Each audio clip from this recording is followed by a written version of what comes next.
Many of you have asked, and maybe you've even wondered yourself, can you build a nail, with a gel polish? Let's try it. Okay, I've prepped these nails, both of them, but I am going to put my bridge on both of them because bridge is excellent bonder between hard gel and a soft gel. So this will help both of these types of nails stick on here. Sort of just massage it in and give it a bit of a nuke. Okay, so now I'm going to put forms because we're going to extend them, and I'm going to show you the difference between hard gel and gel polish, because gel polish is stronger than what we normally use nail polish, right? It is definitely stronger than nail polish, and it lasts a lot longer on our nails. So the feeling is it feels a lot stronger. I think I'm going to form them both right now so we can just plop that product on there. So I'm going to do them both the same thickness. We're not going to worry about apex because you can't really get that so much with a gel polish, but I just want to put them on exactly the same way, same thickness, so we can directly compare the strengths. Okay, so when I put the gel polish on, just like you put gel polish on, you paint it in the cuticle and you go onward, right?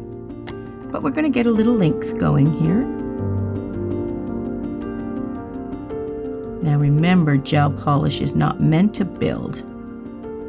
But I think the reason why this has come up, actually it came up years ago in my salon, and that is people would just get gel polish put on instead of nail polish on their natural nails. Oh, it's going to run a little bit because that's what gel polish does. Okay, and then I'm going to cure it.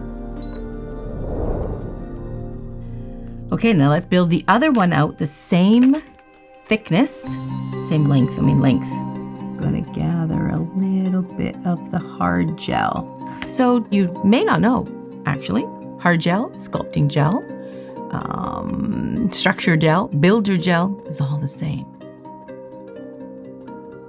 So what's the difference between them? Right, so hard gel has to be filed off. Soft gel, like gel polish, can be soaked off. Okay, so I'm trying to make it just in thin like we did previously, like a coat of nail polish. Now this is a thicker viscosity, so it won't run like the top coat. You'll see the difference when I pull it off. Okay, that's about the same. I'll let it settle a little. It's about the same thickness. Okay, so let's nuke that.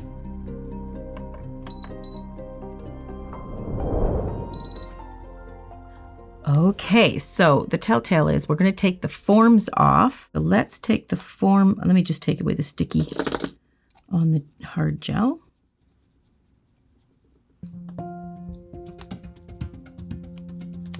I have to be careful here because they are very thin and I could literally break them just by releasing the form, right? If I rip it off really aggressively, especially this one. So I'm going to be very careful. Yeah, it's so flexible and so thin.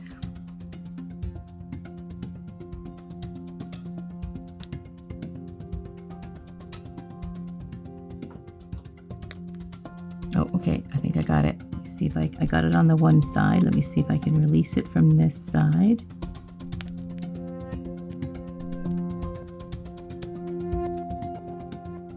Okay, now let's see.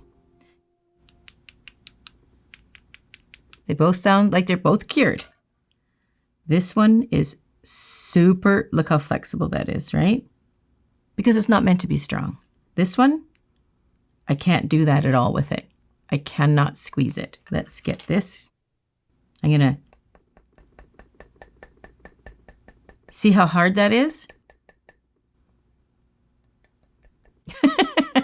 You see what's happening? Oh, it's rubbery. Look at it. I don't know if it's hard to tell, but It literally can't stand up to that at all. And I didn't expect it would, to be totally honest with you. I was just trying to show the difference between hard gel and gel polish. Because sometimes when we get gel polish put on our nails, our natural nails, it seems like your nails grow a little longer. They seem a little stronger. And then they grow a little longer every time you go in to visit. But it's actually just protecting them a little bit so they can grow a little bit longer.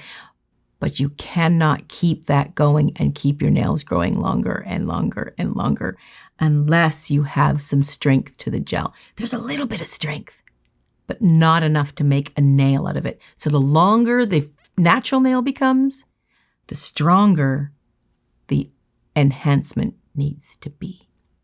So as we can see, look at that. That's maybe better seeing with my hand like that.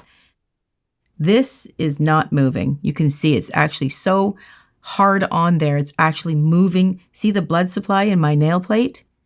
It's actually moving it because it's putting pressure on my nail plate, meaning it's strong, right?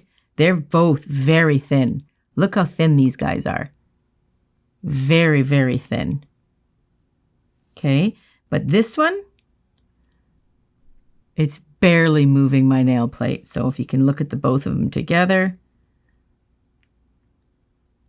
very strong, very thin layer, not so strong. I can just literally bend it.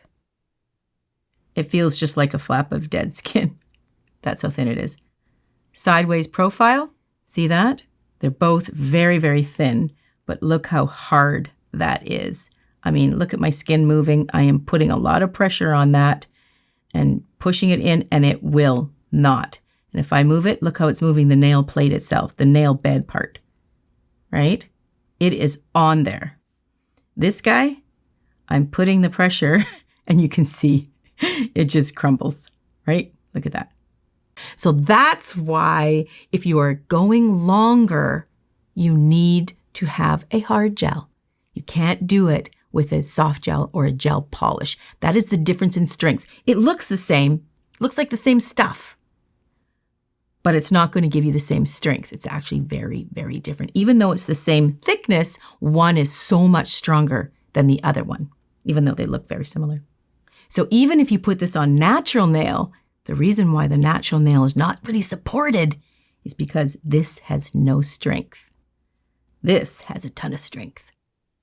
That's why your natural nail breaks, because as it gets longer, it just doesn't have the strength.